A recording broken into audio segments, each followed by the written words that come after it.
හුඟ දෙනෙක් මගෙන් ඇහුවා 2020ට ගැලපෙන සහ ප්‍රයිස් එකක් ගොඩක් අඩු පොඩි ළමයිටත් පාවිච්චි කරන්න පුළුවන් සහ ලොකු අයටත් එක වගේම පාවිච්චි කරන්න පුළුවන් ටැබ්ලට් එකක් ගැන රිවිව් එකක් අරන් එන්න කියලා. ඉතින් ඒ වගේ ටැබ්ලට් එකක් ගැන හොයනකොට මට මේ මාකට් එකේ බලා ගන්න හම්බුණා රුපියල් 28000කට ආසන්න මුදලකට ආපු Huawei MatePad T8 කියන Huawei සමාගමේ ලේටස්ට්ම ටැබ්ලට් එක. මේක ගැන කතා කරන්න ගොඩක් දේවල් තියෙනවා. මොකද මේ වගේ ප්‍රයිස් රේන්ජ් එකට ගන්න පුළුවන් ගොඩක් හොඳ ටැබ්ලට් එකක්.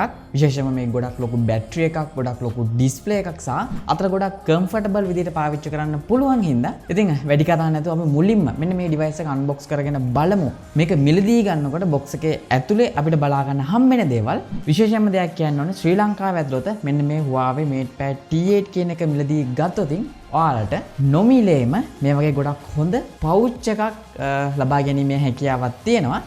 ඉතින් ඒකෙන්ද ටැබ්ලට් එකක් මිලදී අරගෙන මේ වගේ පවුච් එකක් හොයන්න ඔයාලා ගොඩක් කරදර වෙන්න අවශ්‍යතාවයක් නැහැ. රුපියල් 2000ක් 3000ක් හෝ මුදලකට අලෙවි වෙන මේ වගේ පවුච් එකක් ඔයාලට නොමිලේම මෙන්න මේ MatePad T8 එකත් එක්ක ලබා ගන්න පුළුවන්. මම මේ විදිහට අන්බොක්ස් කරගන්නම්. අපිට මුලින්ම ඩිවයිස් එක බලා ගන්න පුළුවන්. ඒ වගේම paperworks කිහිපය සහ මේකට ආපු micro USB cable එක වගේම මේකට අවිල්ල තියෙන default charger එක බලා ගන්න පුළුවන්. මේක headset එකකට නම් include වෙන්නේ නැහැ. ඉතින් ඒකින්ද mobile phone එකක තියෙන gadget නම් මේක expect කරන්න එපා. මොකද මේක tablet එකක්. කොහොම හරි මෙන්න මේ Huawei MatePad T8 කියන එක ඔයාලට මිලදී ගන්න හම්බෙන්නේ ලංකාවේ එක කලයකින් විතරයි. ඒකත් Deepsea Blue කියන කලයකින්. හැබැයි අතට ගත්ත ගමන්ම මේකේ තියෙන කලයකටත් වඩා මේකේ තියෙන ප්‍රීමියම් ෆීල් එක අතට දැනෙනවා. මොකද මෙන්න මේ Huawei MatePad T8 කියන එක සම්පූර්ණයෙන්ම පොලිකාබනේට් වලින් නිෂ්පාදනය කරත් අතට කිසිම වෙලාවක දැනෙන්නේ නැහැ මේක ප්ලාස්ටික් කියලා. මොකද ඇලුමිනියම් ෆීල් එකක් තමයි මේකේ ඉන්නේ. කොහොමද ගොඩක් ලස්සන මැට් ඩිසයින් එකක් තියෙන හින්දා බෑක් සයිඩ් එකේ ෆින්ගර්ප්‍රින්ට් එහෙම රැඳෙනවා අඩුයි. ඒ වගේම බෑක් සයිඩ් එකේ අපිට මේන් කැමරා එක, ඒ වගේම Huawei logo එක සහ පල්ලෙහා සර්ටිෆිකේෂන් බලා ගන්න පුළුවන්. ඩිවයිස් එකේ පල්ලෙහා අපිට බලා ගන්න හම්බෙන්නේ micro USB port එකක් විතරයි. සාමාන්‍යයෙන් මොබයිල් ෆෝන් එකක වගේ mic එක, ස්පීකර් එක සහ 3.5mm headphone port එක පල්ලෙහා නැහැ. හැබැයි ඩිවයිස් එකේ දකුණු පැත්තට આવතින් සාමාන්‍ය පරිදි volume rockers සහ power key එකත් එක්කම මේකේ mic එක බලා ගන්න හම්බෙන්නේ දකුණු පැත්තෙමයි. ඒ වගේම ඩිවයිස් එකේ වම් පැත්තේ මේකට ඇවිල්ලා තියෙන SIM tray එක බලා ගන්න පුළුවන්. හැබැයි ඔයාලට මේකේ ස්ටෝරේජ් එක මදි කියලා හිතනවා නම් මේකට එක්ස්ට්‍රා කාඩ් එකක් දාලා පාවිච්චි කරන්න පුළුවන්. ඒ වගේම ඩිවයිස් එක උඩට આવතින් සාමාන්‍යයෙන් මොබයිල් ෆෝන් එකක එන්නේ නැති ප්ලේස් එක තමයි මේකේ මේන් ස්පීකර් එක බලා ගන්න හම්බෙන්නේ. ඔව් මේක අපිට බලා ගන්න පුළුවන් සිංගල් මොනෝ ස්පීකර් එකක්.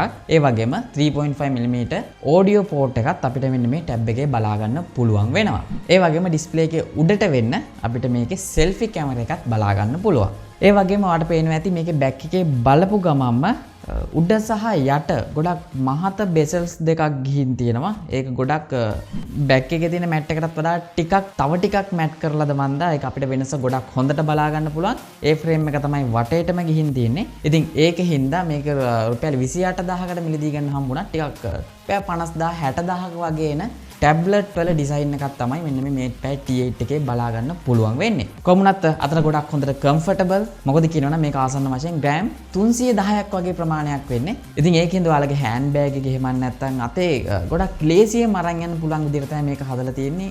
ආසන්න වශයෙන් පොතකටත් වඩා ටිකක් පොඩි මේක. මොකද මේක මහත ගත්තොත් ආසන්න වශයෙන් මිලිමීටර් 8.55ක් වගේ වෙන්නේ. කොහොමුණත් මේකේ SIM එකක් දාන්න පුළුවන් හින්දා අනිවාර්යයෙන්ම මේක අපිට 4G කනෙක්ෂන් එකක් බලා ගන්න පුළුවන්. ඒ වගේම Wi-Fi සහ Bluetooth වගේ කනෙක්ෂන් කිහිපයක්ම තියෙනවා. ඉතින් මෙන්න මේ ටැබ්ලට් එකේ ඩිසයින් එක ගැන කතා කරනකොට අනිවාර්යයෙන්ම ඩිස්ප්ලේ එක ගැන කතා කරන්න ඕනේ. මොකද ටැබ්ලට් එකක සාමාන්‍ය විදියට එන අඟල් 8ක ඩිස්ප්ලේ එකක් මේකේ බලා ගන්න පුළුවන්. හැබැයි මේක full HD resolution වලින් නෙමෙයි බලා ගන්න හම්බෙන්නේ HD resolution එකෙන්. මොකද මේකේ 1280යි 800 කියන අගය තමයි තියෙන්නේ. ඒ වගේම PPI අගය ගත්තත් 189ක් වගේ වෙන්නේ. කොහොම වුණත් මේ වගේ ප්‍රමාණයන් වලින් තිබ්බත් 180කට වඩා වැඩි ප්‍රමාණයක් අපිට මේකේ screen to body ratio එක බලා ගන්න පුළුවන්. කොහොම වුණත් ඩිස්ප්ලේ එකේ දෙපැත්තේ ගොඩක් පොඩියට bezels තියෙනවා. හැබැයි උඩ සහ යට අපිට මහත bezels එකක් තමයි බලා ගන්න හම්බෙන්නේ. කොහොම වුණත් මේ වෙනකොට රිලීස් වෙලා තියෙන ගොඩක් ටැබ්ලට් වල අපිට උඩ සහ යට ගොඩක් මහත bezels බලා ගන්න හම්බ වෙනවා. මෙන්න මේ ඩිස්ප්ලේ එක ගැන කතා කරනකොට මෙන්න මේ Huawei MatePad T8 එක විශේෂයෙන්ම හදලා තියෙන්නේ ගොඩක් ලොකුවට ගේම් ගහන අයට නෙමෙයි. එහෙම නැත්නම් ගොඩක් බර වැඩ කරන අයට නෙමෙයි. විශේෂයෙන්ම ආගේ ගෙදර පොඩි ළමයෙක් ඉන්නවා නම් ඔයාට මොබයිල් ෆෝන් එක දෙන්න බය නම් ඔන්න යන්න තියෙන හොඳම ඔප්ෂන් එකක් තමයි මෙන්න MatePad T8 කියන්නේ. මොකද මේක අපිට ස්පෙෂල් kids mode එකක් බලා ගන්න පුළුවන්. මෙන්න මේ kids mode එකේ තියෙන විශේෂම කාරණාවක් තමයි මෙන්න මේ kids mode එක on කරපු ගමන්ම මේකේ තියෙන eye protection mode එකට යනවා.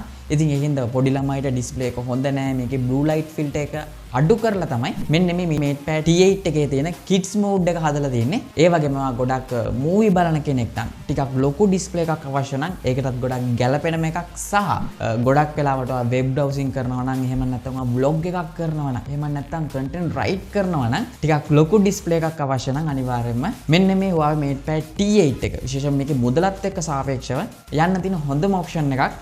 මොකද මේකේ display එකේ resolution අඩු වුණා කියලා වා කරන වැඩවලට කිසිම බාධාවක් ඇති වෙන්නේ නැහැ. හැබැයි brightness level එක ගත්තොත් ඉන්ඩෝර් වලදී තමයි ගොඩක් හොඳට perform කරන්නේ. outdoor වලදී නම් ටිකක් මදි වගේ තේරුණා. හැබැයි මම හිතන්නේ නැහැ content writer කෙනෙක් movie බලන කෙනෙක් එළියේ ඉඳන් මේක පාවිච්චි කරයි කියලා. ඒ වගේම මේකේ තියෙන spec sheet එක ගත්තොත් මේක එන්නේ ඔයාලට 2GB RAM version එකක් විතරයි. හැබැයි මේක internal storage එක ගත්තොත් 16GB සහ 32GB වශයෙන් මිලදී ගන්න පුළුවන්.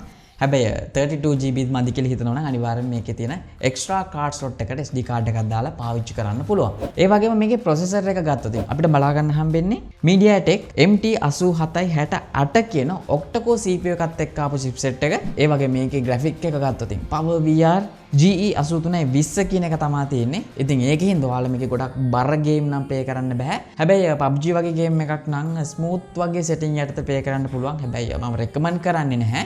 කොහොම වුණත් Huawei AppGallery එකේ තියෙන පොඩි ගේම් කිහිපයක් කිසිම ප්‍රශ්නයක් නැතුව මෙන්න මේ Huawei MatePad T එකේ ප්ලේ කරන්න පුළුවන්. මොකද මේක විශේෂයෙන්ම නිෂ්පාදනය කරලා තියෙන්නේ පොඩි ළමයිට හින්දා.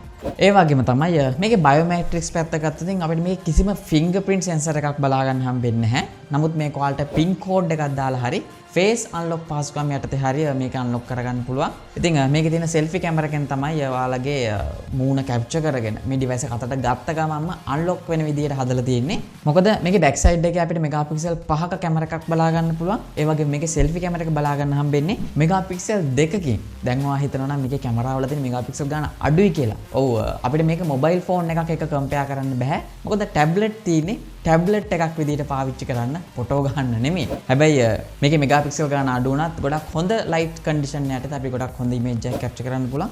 අපිට පේනවා ඇති මේ ෆොටෝස් බැලුවම මේ වගේ ටැබ්ලට් එකකින් අවුට්පුට් එක මොන වගේද කියලා. හුඟ දෙනෙක් මගෙන් අහන කාරණාවක් තමයි මොකක් හරි ප්‍රයිස් රේන්ජ් එකකට Huawei device එකක් රෙකමන්ඩ් කරාම මේක Android නෑ නේද? එහෙම නැත්නම් Google services නෑ නේද කියන ප්‍රශ්නේ. මුලින්ම කියන්න ඕනේ මේකේ Android තියෙනවා. ලෝකේ Android 10 වලින් බලගන්න ඕන පළවෙනිම සෙක්ට් එකේ ආපු ටැබ්ලට් වලින් එකක් තමයි මෙන්න මේ Huawei MatePad T කියන්නේ. ඒ වගේම මේකේ EMUI 10 version එකක් රන් වෙන හින්දා ෆෝන් එකක තියෙන ස්මූත්නස් එක අපිට මේකෙත් බලා ගන්න පුළුවන්. මොකද මේකේ තියෙන latestම Android සහ මෙයාලගේම EMUI එක හින්දා. ඊළඟ ප්‍රශ්නේ මේකේ Google නැහැ නේද?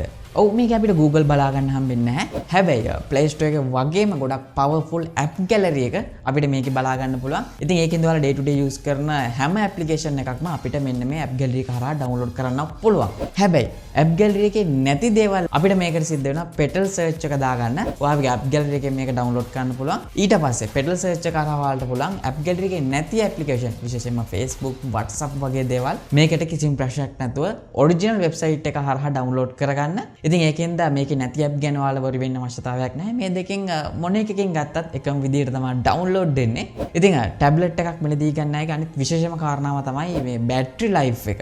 ඔව් මේක අපිට බලා ගන්න හම්බ වෙනවා මිලිඇම්පියර් 5100ක බැටරි එකක්. ආසන්න වශයෙන් පැය 2යි විනාඩි 10ක් වගේ යනවා 100%ක්ම charge වෙන්න. හැබැයි මේකේ ගොඩක් ලොකු brightness එකක් නැති හින්දා ඒ වගේම මේකේ resolution ගත්තත් අඩුයි PPI යගේ ගත්තත් අඩු හින්දා ඔන්න මේ වගේ බැටරි එකකින් අපිට ගන්න පුළුවන් හොඳම performance මෙන්න මේ MediaPad T8 එකෙන් ගන්න පුළුවන්. ආසන්න වශයෙන් මෙයාලා කියන විදිහට පැය 12ක් එක දිගට web browsing කරන්න පුළුවන්ලු. එහෙම නැත්නම් පැය 12ක් එක දිගට වීඩියෝ එකක් බලන්න පුළුවන්ලු. එහෙම වුණොත් මේක 100% charge කරගෙන movie 3-4ක් එක දිගටම බලන්න පුළුවන්. හැබැයි මම ටෙස්ට් කරේ නැහැ. කොහොම වුණත් රුපියල් 28999කට ඔයාලට මේක සිංගයක හෝ දරාස් එක හරහා මිලදී ගන්න පුළුවන්. ඒ වගේම මෙන්න මේ ටැබ්ලට් එක ආසන්න වශයෙන් සති 3-4ක් වගේ වෙන හින්දා රිලීස් වෙලා අනිවාර්යයෙන්ම මේක ඔයාලා පාවිච්චි කරනවත් ඇති. මතකතු ඔයාලගේ එක්ස්පීරියන්ස් එකත් පල්ලෙහා කමෙන්ට් එකක් දාන්න. ඒ වගේම මේ වීඩියෝ බලනවා පළවෙනි පාර්ට් නම් ඔයාලට පුළුවන් පල්ලෙහා තියෙන ඔක්කොට subscribe button එක press කරලා subscribe වෙන්න වගේම ඊට එහා පැත්තේ bell icon එක press කරොත් තමයි මේ වගේ දාන හැම වීඩියෝ එකක්ම හැමෝටම කලින් ඔයාලට බලා ගන්න පුළුවන් වෙන්නේ. එහෙනම් මගේ නම නලින්ද SL ෆොටෝ වෙතින් අපි හම්බෙමු ඊළඟ වීඩියෝ එකේ.